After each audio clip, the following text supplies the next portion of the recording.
school, so I stay pretty strung out with extracurricular activities, 4-H and FFA, et cetera, so I appreciate them extending the invitation and letting me come talk to y'all tonight, and I hope y'all can take something away from my presentation. It's kind of short and sweet, kind of similar to some 4-H and prepared public speaking stuff that I've put together before, but hopefully it's quick and to the point, and y'all take something away from it. So let's see. Okay, so tonight I will be talking about how Brahman cattle and Brahman influenced cattle can be beneficial to the smaller, which is what a lot of our producers around here are, our smaller cow-calf producers in southeast Georgia. So with that being said, a lot of smaller producers tend to kind of shy away from Brahman genetics. Either grandma and grandpa had a bad experience, or somebody got run out of the pasture by some high-headed Brahma bull when they were young, and from there they kind of decided to write that off and that they were going to keep up with more English type cattle, which I understand. One bad experience can ruin the bunch for everybody, so I'm here to change that tonight. We're going to change that, so hopefully we're going to get y'all on board. So we're going to talk about productivity, profitability, and adaptability, and how that can influence your herd and make it more efficient in this part of the country. A little bit about myself before I go into depth. I'm a senior at Ware County High School. I hope, Lord willing, to graduate in May. I've been accepted to South Georgia State College, and I plan to complete my associates with a focus in ag, and then hopefully by then I know what I want to do and plan on transferring to ABAC and majoring in some agricultural field. I've shown cattle, swine, and I have a lamb this year. If you talk to my daddy, he's going to look at you kind of funny and say that that's my baby. He has nothing to do with the sheep that's at our barn right now. I'm an 8th generation on our farm in Winoker. We've got cattle. They've always kind of been a byproduct of hay at our house. We've got cattle, pine trees, and that's pretty much the extent of our operation. We're too wet for row crops. We're too sandy in some places for a lot of types of forage that you would see other places. So cattle and pine trees are the best fit. It's even better when you can run them together, run cattle on the pine trees. My sister and I have about 25 head of gray Brahman cows right now. Whether we're breeding them purebred or crossbred, our main goal is just to keep them to a manageable size for us. Quality over quantity is a big thing for us. We would rather have, a small group of good quality cattle than a large group of mediocre cattle. So whether we're breeding them crossbred or keeping them producing purebred genetics is kind of just dependent on that year and what we're looking for, what we want to change in that group of cattle. And then I covered that last one. Let's see. This is me. I've been around cattle for literally all my life. And then on the right side, this is where I'm currently at with my show projects, and that's where we're started. You can definitely see an improvement in the quality of livestock that I have exhibited over the years. The first heifer at the bottom, she was the gentlest thing you could ever put somebody on. She was not the best looking, but she made a good mama, and she was a great proponent of getting me in the ring and getting me to where I am today. So I'm very grateful for that heifer. As aggravating as it is to look back on pictures and realize how ugly she was. In my free time, if you don't find me with my arm up the back end of a cow, I like taking pictures. I do have some feminine hobbies. I do like to needle point and read, but a lot of times Daddy has 3 girls, so we're normally out in a field somewhere helping him and whatever piddling project he has decided to do that day. So we are his boys, as he says, we're just a little feminine. So with that said, an overview of the presentation tonight, we're going to talk about why you should consider Brahma genetics in your operation, your environmental and economic advantages, performance in your cow-calf systems, management considerations, and the summary and recommendations at the end. This is from a 17-year-old. I do not have a degree in this. Take my opinion with a grain of salt. So, as producers that live in the southeastern portion of the United States, South Georgia in particularly, we're starting to see more Brahma genetics, but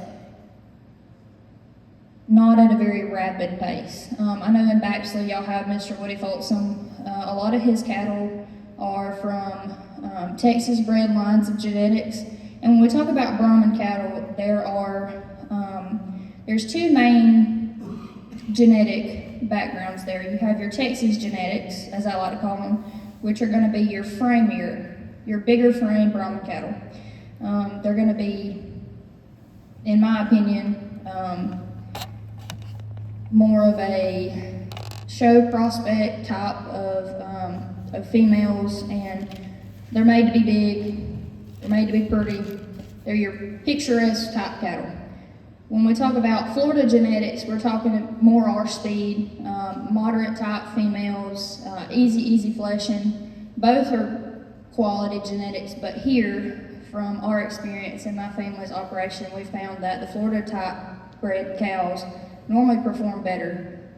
We have low quality forage, we have lots of it, but low, so their feed efficiency is better.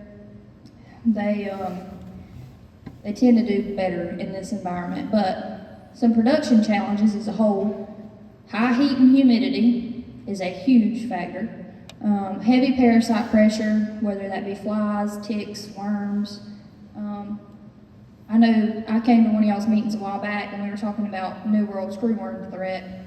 In my opinion, that's a niche place that Brahma genetics could be beneficial in a lot of operations, because Brahmans have a natural ability to kind of keep the flies and the parasites at bay. I'll go more in depth in that in a minute, but we have a major forage quality variability in our winter and summer forages. We have the ability to grow an abundance of low quality forage here. And then drought spells and inconsistent rainfall, I'm sure most of you have seen that in the past couple years. I know this year we cut hay one time and it wasn't a lot of it, so we definitely experienced a lot of drought this year in our area around our house.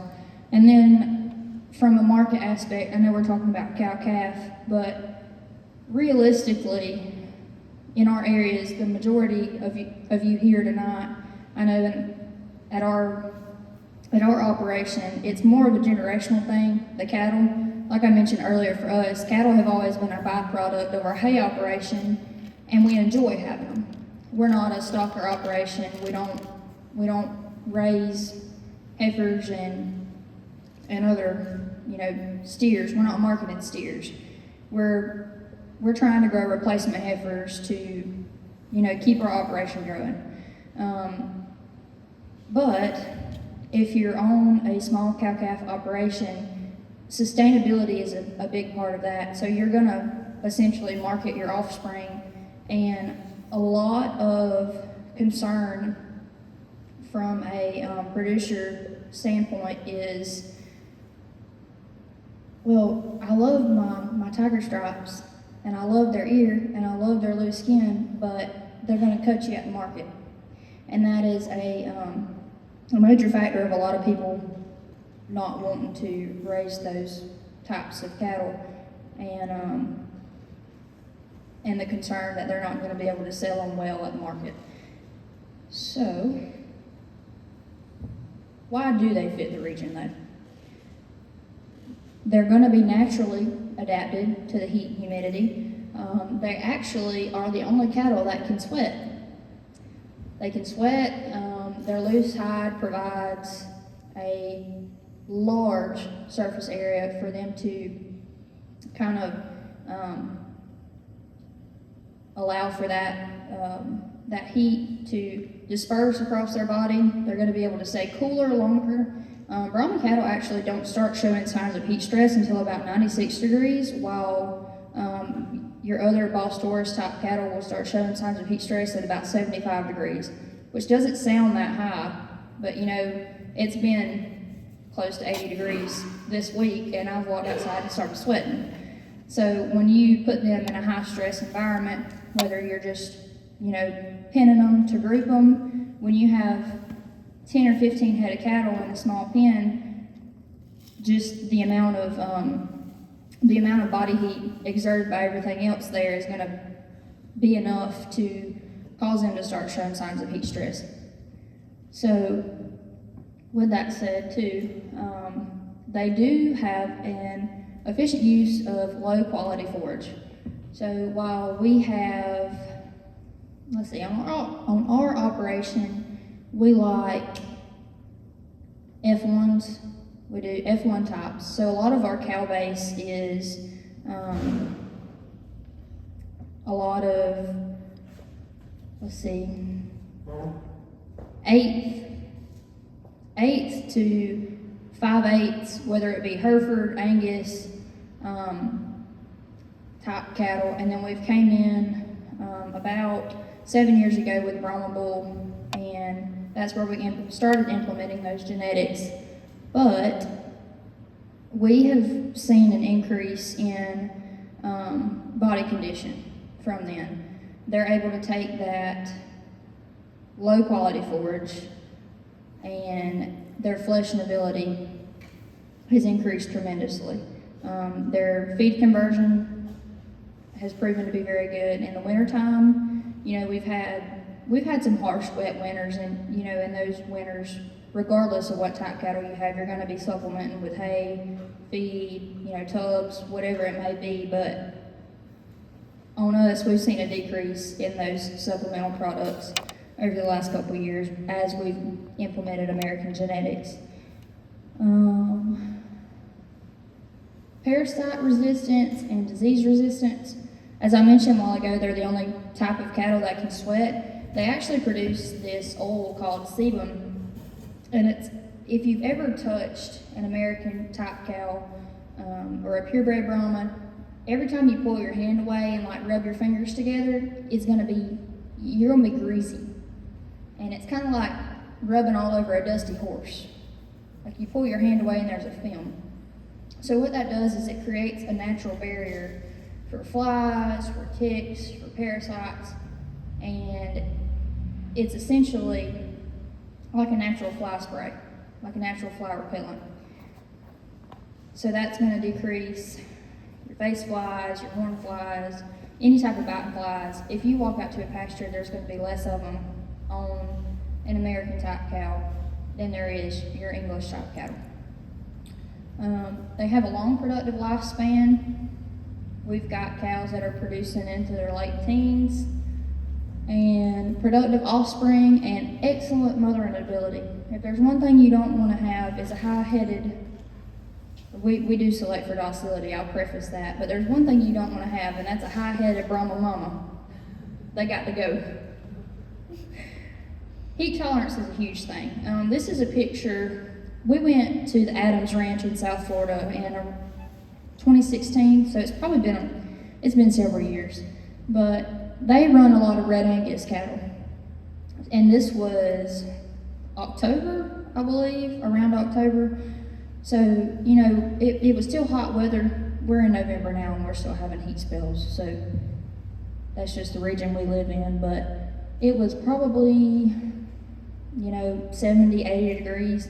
And this was midday, and she was in a hole somewhere, a water. And I know when we went down there, they would tell you, natural selection is a big part down here. We don't have time to go assist in calving difficulties. If they get eaten by a gator, they get eaten by a gator. So if you live in South Florida, you don't want a lot of English type cattle that are going to be in water holes in the middle of the day, because they're probably going to disappear. So and that holds true here as well. But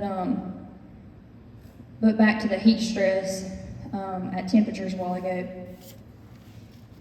you're decreasing herd efficiency when your cattle are standing in a water hole instead of eating.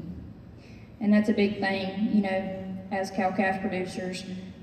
Those calves, whether we're keeping them for replacement females or we're going to market them, they don't need to be standing in a pond in the hot summer. They need to be eating and making you money.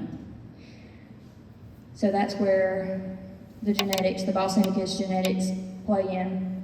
As mentioned, average daily gain in Bos Indicus cattle are higher in a feedlot setting. Texas A&M did a study on this back in 2020, where they compared Brahman influenced steers to Angus steers, and found that in that feedlot environment where it was hot and they were on concrete, they were actually consuming more feed per day and gaining more weight per day than their counterparts.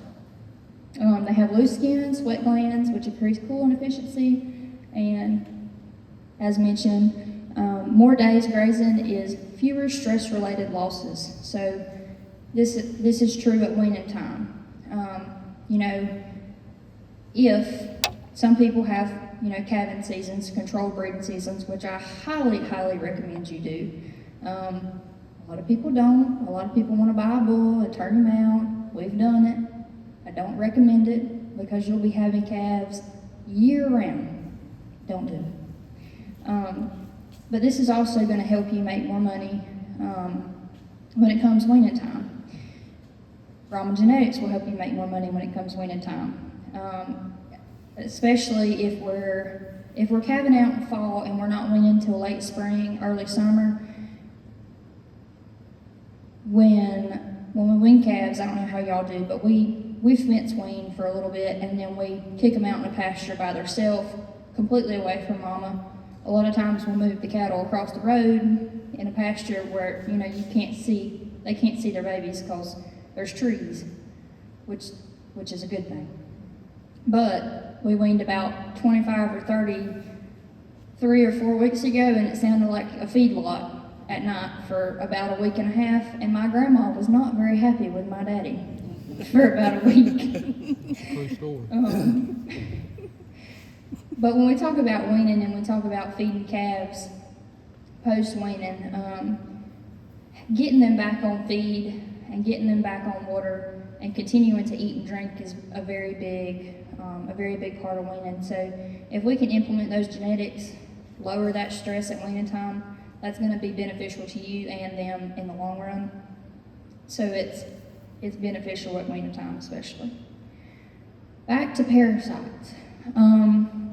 Y'all can't really see it from right there, I don't think, but the background is a picture from where the Angus Journal did a study on horn flies, specifically in Angus cattle, and that thing is just covered.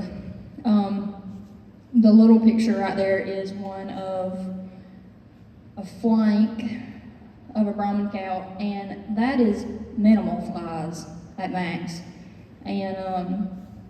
And like I said, if you look at the English type cattle, they're just covered. But they do have, Brahman cattle have natural resistance to flies, ticks, internal parasites.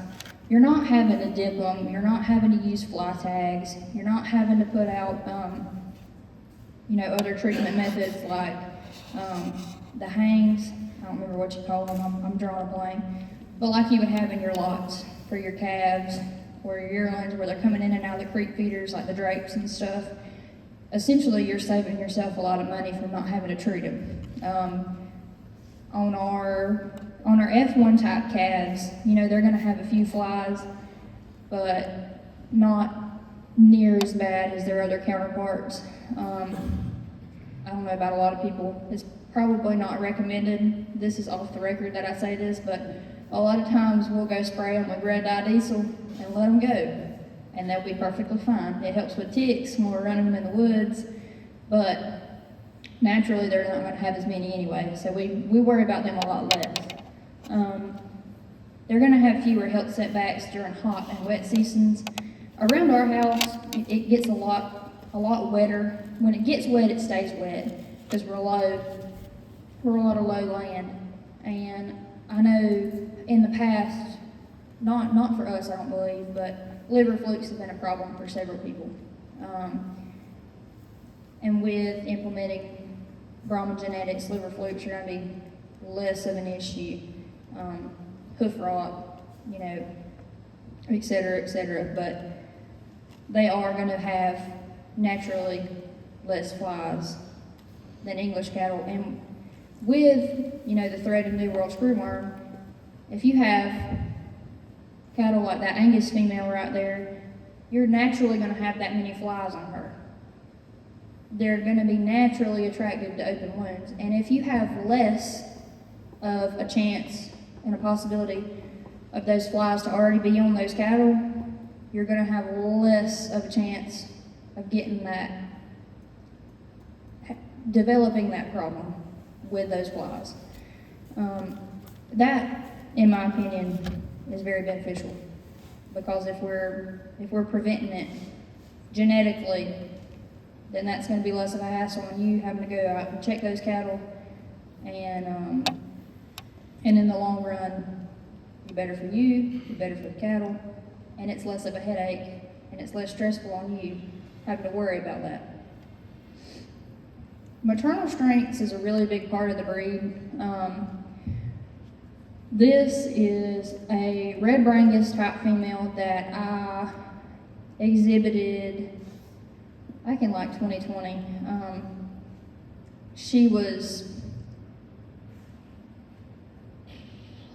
let's see, she's 6 or 7 years old now, and one thing about purebred Brahman females is they do not sexually mature until they're about 3 years old. But their longevity is a lot better, and they will normally keep calving until they're, 17, sometimes they're 20. If your feed regimen is good, if your nutrition plans are good, then those females are going to stay productive a lot longer than a lot of other breeds of cattle.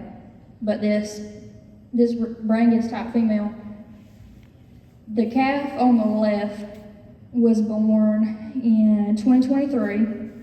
She had her first calf in the spring of this year, and the same female calved on Sunday and had a little bull. And she hasn't been fed, and she has maintained she's maintained her body condition extremely well. They've been on very poor pasture this year. I'll be completely honest. We've had really bad drought this year. We had one spell of rain about a week. We got about 3 inches in a day, and that was pretty much it. So she has done extremely well this year, keeping her body condition on very, very poor forage without us supplementing. But as far as the hybrid vigor of Brahman and Brahman influenced females, they're very, very protective mothers. Docility, like I mentioned, is one part that we select for in our program. So it's natural. It's natural for a female to be protective over her calf, regardless of what breed she is. If she's crazy, she's leaving, 100%. But if she has a good calf every year and she stays in that kind of shape, then we're going to keep her. They have really good milk quality and ample milk production. They're really, really good for calving ease. The one thing I will encourage as far as selecting herd sires that are purebred Brahman is understanding the EPDs. And a lot of you might say, well, I'm putting them on commercial cattle. EPDs aren't that big of a deal, but they are. And I will, from a first-hand experience, we got our first purebred bull and 2 purebred heifers in 2014, 2015, and we had no idea what EPDs were, what they did, and we suffered the consequences the next year when we had bred them to a bunch of Angus cattle and didn't know what EPDs were. We pulled calves and we lost calves. So if you are using a bull instead of females, please utilize EPDs. And if you don't, there's a contact form at the end. Call me and we'll figure it out together. Because birth weight is one thing that is crucial in any operation, regardless of the breed. And I will go ahead and tell you, the EPDs on cattle are only good as the people who submitted them. Because that's how paperwork works. And as far as females, because they are longer lasting females, you're going to have lower replacement female costs. They're going to be in production longer. They're going to have you more calves. And that is less of an cost, less of an expense that you're going to have in the long run trying to buy females to keep replacing those that you've lost or that you've had to cull because of, bad feet. They don't have any teeth left in their head because they're old. And that's just how English cattle are. Longevity and efficiency. They stay sound longer as far as, like I said, feed efficiency. There's going to be lower annual cow costs, lower vaccination costs, lower pest management costs. They maintain their body condition during forage shortages, which is a problem we've had this year. There's more calves per lifetime, and on small cow-calf operations, that's a benefit to you because you are making a higher profit. The top photo was taken this spring. We weaned those calves. That's the group that I was mentioning a while ago that bellered for about a week straight. All of these were first or second calf females, and we also had poor forage in this pasture too, so they got about, for supplement, they got about 100 pounds of feed a week for about 15 females just to supplement them, but they, on poor quality forage, they managed to keep their body condition up until we weaned those calves, which was very beneficial to us because right now I'm not as well educated on it as I should be, but with the costs of feed, corn, supplements that go into the production of that, it's very important that we can find cattle that maximize and are still able to turn a profit on whatever resources we can put in them, which, like I said, is very important at this day and age because input costs are very expensive. As far as crossbreeding, a lot of the crossbred type Bos Indicus cattle that you will see in the southeastern United States are going to be on British breeds, whether it be, Angus, Hereford, Charbray. Back in the day, our family had a lot of Charbray type cattle. This is when the Charolais bulls were huge, so they had a lot of really, really big Charolais and Brahman influence type cattle on our place. That was before my time. I couldn't tell you a whole lot about it, but that's just listening to Daddy and Grandpa and all talk about them. But Brangus, Brayfords, Cimbroths, they're always going to excel. It doesn't really matter what type of environment you put them in. You're taking the maternal characteristics from the Brahmins. You are taking the the growth aspect from the English breeds, and you're creating this this all-star type calf, essentially. So they're taking the best of both worlds. They're really exemplifying that heterosis, and you're going to have increased weaning weights, better heat tolerance without losing your carcass quality from a marketability standpoint. you are normally going to end up with either tiger stripes or baldies. And two, what I forgot to mention a while ago is with the heat tolerance, the lighter colored that your cattle are most of the time, the less likely they are to attract flies. And one thing that's really unique about the Brahman breed is their skin, no matter what color their hair is always black. So I know, at Herefords, eye cancer is a big thing. In Charolais, sometimes.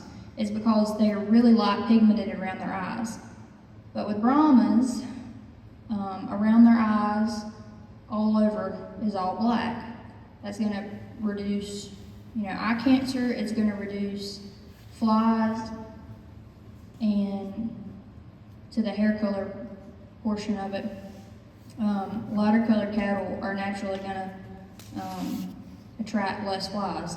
If you look at something that's white versus something that's darker red or black, it's a crazy difference regardless of what breed it is, but it's really interesting to look at, the offspring too, the tiger stripes or the baldies, and see just the difference that a little bit of Brahman influence makes versus just having, an Angus and a Hereford cross or a Charolais and a Simmental cross. It's really just interesting to look at the offspring, and you're producing something that's going to be ideal for this hot, humid climate, and something that is going to increase your weaning rate, weights, and productivity. One example herd strategy. There's 3 of them that I put together. Just some ideas, throwing some ideas out here for what might work different for everybody. But if you're going to put a Brahma bull on some Angus cows or Hereford cows, you're going to produce quality replacement females. Normally, if you select for disposition, you're going to have good disposition and productivity for the climate. If you did a Simbra or a Brangus base herd, you're going to maintain that ear influence, and your calves are going to be more uniform, which from a marketability standpoint is going to be a benefit for you. They're going to be good for producers that are marketed locally or through larger like load lot type sales, because once again that is a concern, is being able to market those cattle to the right audience. And normally, if you and your neighbors can all get together and put together a pot load of these type cattle, you're gonna reap the benefits instead of taking 2 of them to Ashburn or 2 of them to Live Oak or wherever you would have to go. If you can market them in large groups, it's going to benefit you. Or just having an F1 cow base, which is what we try to do, because you can cross those females on any bull you want, whether it be Hereford, Charolais, Sam Angus, and you're going to keep that hybrid vigor, keep that maternal ability without losing all of those good qualities. And from a market standpoint, you're taking out some of that loose skin, you're taking out some of that ear, so it does make them a little bit more marketable than most. Market considerations.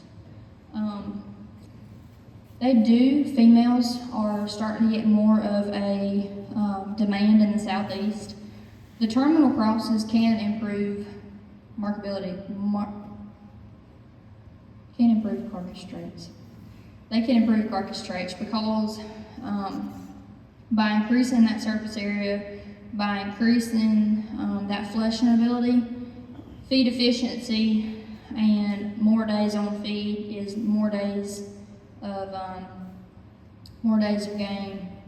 So your conversion is going to be better, your finishing weight is going to be better, and you're going to create something that in a potential feedlot setting is going to be a lot more productive than counterparts. Like I said, a tip is to market in groups with similar type and kind for your best return. Now we talk about management. which is probably the reason that there's not very many Brahman cattle left in this part of the world, because I highlighted it in yellow, y'all probably can't see it, but a 50-cent cowboy can mess up a $5,000 cow, and nothing else has been more true. Management for Brahman cattle is very, very important because they are intelligent but sensitive. If you handle your calves early, they are a whole lot more likely to have good temperaments, whether that be creek feeding, going out and checking your cattle every day, which I hope everybody does. But I understand, we all get busy. Use control of breeding seasons, and by this, you're also helping your handling aspect, because you're out there, you're seeing them, they see you. Human interaction is normal. I know growing up, Papa and Daddy used to always tell us about how they would have cattle turned out multiple counties around our house, and they would have to go re-break the horses every year to go round them all up. The cows act like they had never seen a white man before, and they were wild. I mean, they were wild type cattle. We want to prevent that. So the earlier you can start handling your cattle, especially Brahman influence, the better you're going to be in the long run. Shade and fly control is still helpful, just as a preventative measure, but it's a lot less necessary. Ideal bull choices for small herds: moderate frame, good feet, gentle disposition is very important. Like I said, if you are using Brahman type bulls, EPDs are very important, just to make sure that you're getting low birth weight type bulls. Provide good handling facilities. We've all worked cattle in raggedy pens before, but if you can have good facilities, you're less likely to have injury of you or the cattle. And like I said, they're intelligent. If they find a hole and you don't fix that hole, they're going to keep getting out of that hole because they're smart and they're going to go back to it. Early consistent handling is going to lead to calmer cattle. Select for disposition, like I mentioned earlier. If we have anything crazy and the only reason it hasn't left our house is because we haven't been able to load it to send it anywhere else. And a lot of times it's not actually our Brahman cattle, it's our English cross cattle. And for whatever reason, there's one cow that is the gentlest thing ever, and she keeps throwing these crazy calves. So I'm starting to wonder if we shouldn't just get rid of the Gelby type cow and replace her with something else. Use structured crossbreeding systems. Kind of, come up with a plan of what you want to do and implement it. And then know your buyer and your market. Know what your goal is in your operation and how you're going to get there and what you're going to do to get there. Kind of just a producer summary. The key takeaways is Brahmans do thrive in our heat, humidity, and forage conditions. They reduce input costs through longevity and parasite resistance. F1 females do remain one of the most sought after types of females in the Southeast, and ideal breed choices to improve profitability in small herds. Some things to consider. And I hope I haven't bored y'all to death. I feel like I've been very monotone, but let's remember, like I said, I am in high school. I don't have a degree in this. This is just my pitch of this program to y'all.